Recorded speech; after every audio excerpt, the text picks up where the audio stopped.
મોદીની 45 કલાકની સાધનાપૂર્ણ વિવેકાનંદ રોક મેમોરિયલમાં 3 દિવસ રહ્યા. સૂર્યને અર્ઘ આપ્યું અને ધ્યાન મંડપની પરિક્રમા કરી. પીએમ નરેન્દ્ર મોદીની કન્યાકુમારીમાં વિવેકાનંદ રોક મેમોરિયલ ખાતે 45 કલાકની ધ્યાન સાધના પૂર્ણ થઈ છે.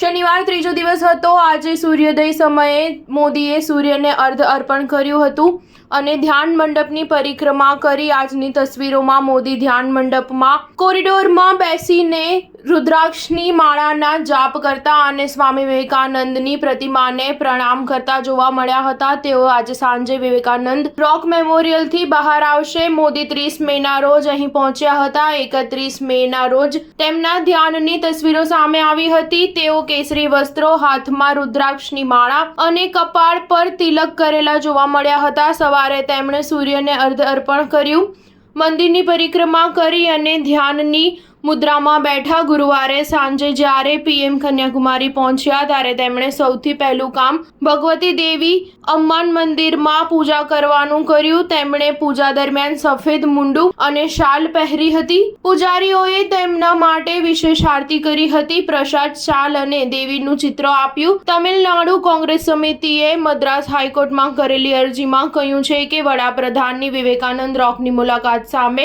કોઈને વાંધો નથી, પરંતુ લોકસભા 2024ની ચૂંટણીના 7મા તબક્કા દરમિયાન તેમની મુલાકાત એ હિન્દુ ભાવનાઓને ઉશ્કેરવા અને તેમના સત્તાવાર પદનો દુરુપયોગ કરીને મત મેળવવાનો પ્રયાસ છે. તેથી આ અંગે કાર્યવાહી થવી જોઈએ. બીજી તરફ મોદીની કન્યાકુમારીની મુલાકાત અંગે થંગથાઈ પેરિયાર દ્રવિડર કઝગમ નામના સંગઠને ગુરુવારે વડાપ્રધાનના વિરોધમાં મદુરાઈમાં કાળા ઝંડા બતાવ્યા હતા. સ્ટાર ન્યૂઝ 7 હંમેશા સચ્ચાઈની સાથે.